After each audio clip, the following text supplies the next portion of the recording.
In an office? He owned the company so they wouldn't even have to sneak in. Completely uneventful.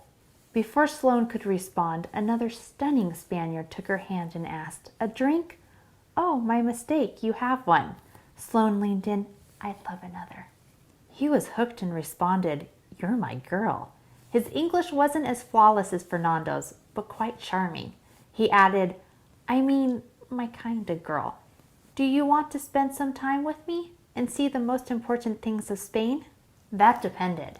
Sloane formed her answer carefully so as to leave her options open. "That sounds fun," she said. "Tell me about yourself." He answered without breaking eye contact, something Sloane wasn't used to. "I work in finance." Ugh, Sloane thought. If she had wanted a boyfriend, let's face it, he'd have been perfect. But he didn't fit her hookup plan, and time was of the essence. A zipper skinny Spaniard, with his hair parted in the middle and awkwardly slicked down on the sides, approached. He gaped at Sloane, speechless. No, he definitely wasn't what she visualized for her first star. But she didn't want to be rude, so she forced a pleasant introduction. "Hi, I'm Sloane."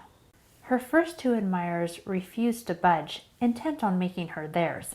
"Sorry, gentlemen, you didn't make the cut for Sloane's Spanish fling." Mr. Zipper answered while trying not to stutter. "Hello, my name is Jaime. It's a pleasure to meet you."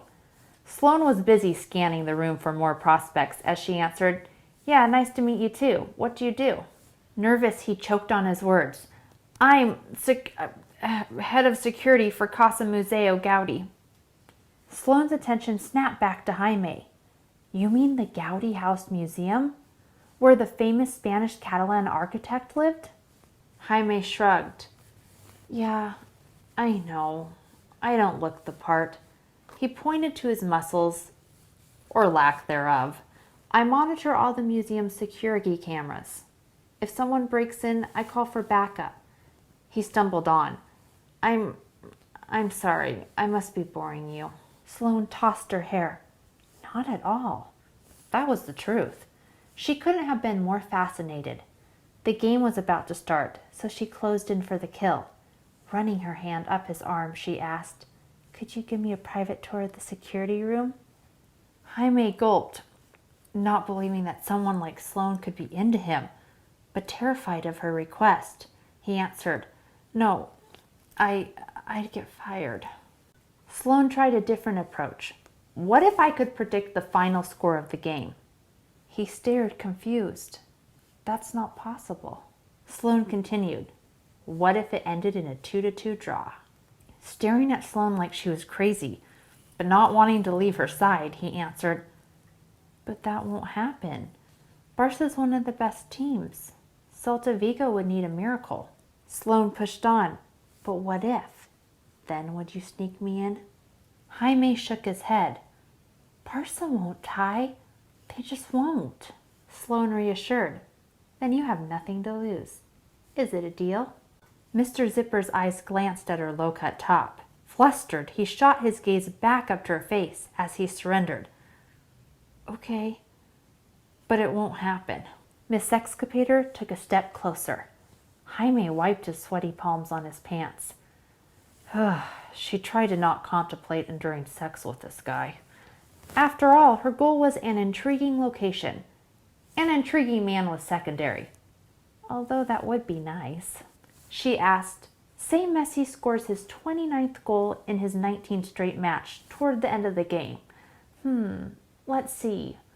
Maybe between, say, 70 and 75 minutes." Jaime was dumbfounded. Messi is the best player in the world. After scoring against all 18 of the other teams in the league in consecutive games, we anticipate that he'll score against the last one. But how can you predict the minute?